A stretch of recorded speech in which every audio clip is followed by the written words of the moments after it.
Hey Richie, first off I want to wish you a very happy 50th birthday.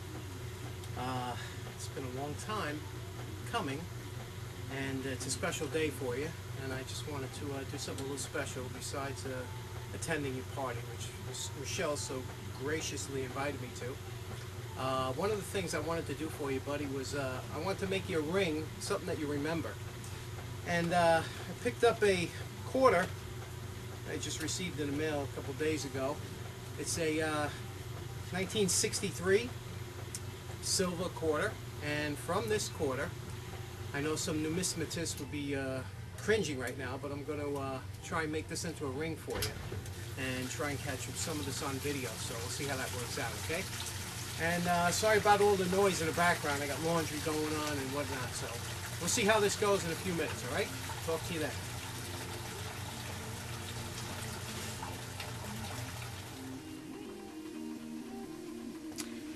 Okay, first step, we removed it from the 2x2. This is the quarter. I don't know if it'll focus or how close, but now we're going to polish it up, and then we're going to manipulate it and try and make it into a ring. Okay? Be right back. Okay, we're just about finished polishing. This is the first step. Now, let's see how she looks. Oh yeah. A little bit of a difference there, wouldn't you say? Looks like a proof now, doesn't it? Okay. So now what we're going to do, we're going to have to drill a hole in this, and then we're going to have to stretch it into a ring to try and get around your finger. Now I don't know what size you are, Richie, but I'm figuring somewhere about a 8 or 9 or something, so I'm going to make it for that. And we'll get back when we get to the lathe. Okay, now we're going to do the fun stuff. Now we're going to start drilling into this beautiful, what looks like a proof 63 quarter now, but it's been polished, so value's already gone. Okay, first thing we're going to do is we're going to take a center drill. We're going to bring it up close, lock it in. Then we're going to start feeding slowly into the coin until we start making a hole in the coin. It's usually a little difficult in the very beginning because of these coins are tempered, believe it or not, and they're so that they hold up but don't wear in your pocket. So we'll just give it a second until it starts to grab. As you can see, we made a little dimple in there, and we're just going to give it a little more. And now when it starts to grab, we're grabbing the inside, which isn't tempered as hard as the outside. So what we're going to do is we're going to feed it in again, and one more time we'll give it a little spot. Now, sometimes in order not to, this is silver, it's a shame, a lot of people would say save that those filings, but we have some cutting fluid here that you could put on to the tip, and that'll help break through. And here we go. As you can see, it's starting to go through now. And again, this is a center drill, so it doesn't walk, so the drill bit doesn't wander all over. And once you get, now we're through the coin. Now we're coming up to the countersink part of the bit. Got a little chatter there, but we'll feed it again slow. And here we go. A little bit of cutting fluid on there. Again, these coins are harder than people think, even though it's silver, and silver is not the hardest of metals. It's still tempered and hardened. Okay?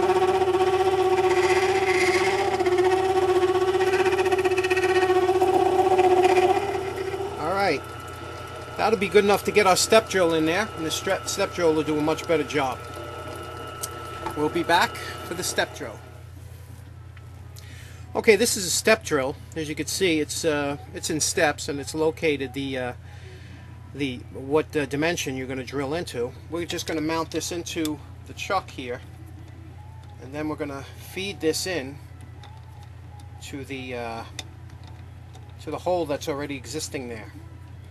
These step drills, they're not so great at making an initial hole, so it's better off to start with a center drill like we did. Now we're going to move this up here, back it off a second, just to make sure that we're lined up. Back this up, and we're going to put a little fluid on there just to begin with. Okay, now we're going to feed it in slowly, and you can see these step drills much easier at cutting. Now we're going to take this up till right about here. We're going to countersink it by just touching the next step but not going through. That'll give a nice countersink on there, and you can see what that looks like. See what that looks like there, that hole. That's where your finger is going to fit through.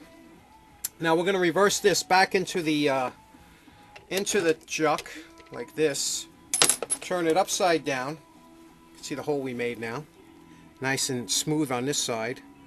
And we can turn it around the other way and mount it into the chuck. And then we will just kiss it with the other, kiss the other side, making sure that's centered. And then we will get rid of this burr. You see that burr there? We'll get rid of that.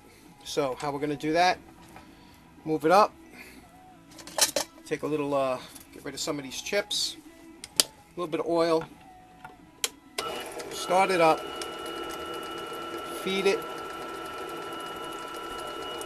and just slowly feed it until we get to the step where we countersink it, which is right here.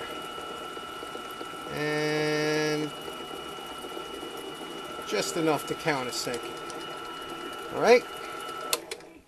Now what we have is a perfectly centered hole into the coin. Okay, now to our next step.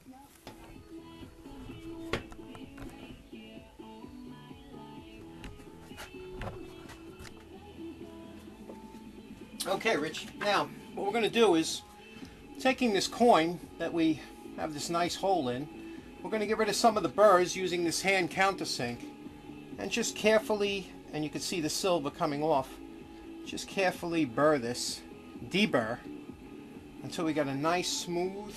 This is important because this is going to be on your finger. Now from here, you've seen these before. This is a ring sizer, but this is a special one made for jewelry makers, and you can see it's got the ring sizes on there. But what it does is we're going to push this on here, and we're going to pound this down until it forms a ring by pounding this down using a sleeve, and I have a homemade template here for it. So we're going to do that now. I don't want to pound while the camera's on. I'm afraid the camera's going to fall off the toolbox, so we'll come back after we beat it down a little bit. Okay, next step.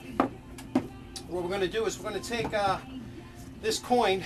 We got to make sure that the date is down, because you want the date to, depending on which way you put it, you can have the date on the outside, you can have the date on the inside. It all depends on how you like it. So we're probably going to put the date on the inside, so you look at it, and on the outside it'll say United States of America, $quarter, which is nice. Now what we're going to do is we're going to take some petroleum jelly, put it on here so it has a little bit of frictionless motion. We're going to take a piece of PVC pipe, place it over the top here, and pound down until this starts to mushroom into a ring. In theory it should work. Alright, be right back. Okay, as you can see, we're getting it bent down a little bit, so I'll show you a little bit what it looks like.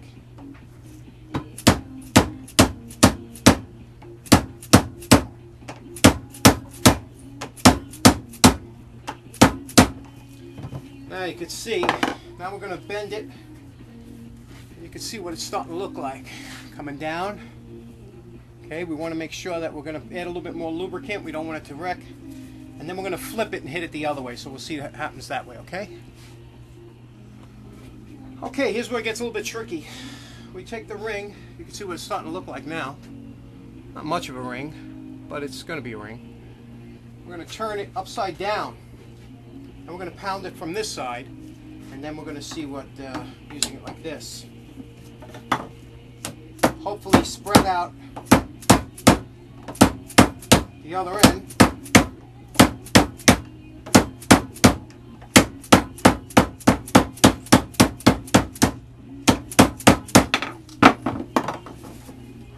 Okay, now we want to see where the size is. We're getting good. We're getting good.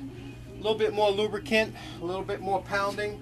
Then we'll put it on its side, and we'll pound it this way to get it to be in a shape of a round. So let's see what we can do there. Okay, Richie, we got basically a ring shape. It's about a size, let me see what size it is. It's about a 9.5 on me. A little bit small, but you know, I'm going to try and manipulate a little bit. Look, it's starting to look like a ring. Now this machine here, this is a ring sizer. Now on the bottom here they have little indents. You could actually shrink a ring by putting it in here like this to the appropriate one, spinning it around, and then pulling this down and shrinking it. And metal is all about manipulating it, shrinking it, making it bigger, smaller. And what we did now is we turned it into a circle. Now what we're going to do is, actually we're going to bring it up here and see if we can expand it a little bit. And by doing this, you just push it up and this rod separates these four. This is basically what you do when you go to a jeweler and you need your ring resized. It's a specialty tool. It's probably one I shouldn't have no business having, but it's starting to get nice and round. As you can see, it's got still retained the rim of a coin. The outside says United States of America, $quarter, and the inside 1963.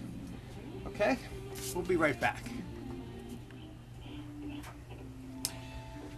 Okay, we're done just about. We got it to about the size, I think, Richie, I don't know what size your finger is, but it can't be no way a 10 like me. And obviously, that's where it goes on me. But my pinky is about a 9.5. I figure that's somewhere where about you are. I could squeeze it on my finger, but I mean, this will be good. You're not going to be wearing this a lot, I'm sure, if at all. But the cool thing is that it's, we just did some manipulating with the file. We did a little sanding around the bottom so it's take away any burrs, any sharp area. Now we're going to take some polish it up, and at the end I'll show you over on the washing machine the finished product, and that'll be the end of the video. I hope I can couple all these little videos together. Okay, I'll be back in a minute with the finished product. Well, Rich, here's the finished product, and it's a 1963 silver quarter. Manipulated down to, I believe it's your ring size. It fits my pinky okay, and I gotta tell you, it came out very nice. Very shiny, so you really can't see the writing unless you can. I don't know how accurate this flip phone is as far as if it's going to pick up on it, but you can see all the writing and the date and everything. So I hope you like it, and I want to wish you a happy birthday again. 50th birthday. It's a special day, and it's for you, buddy. All right, take care.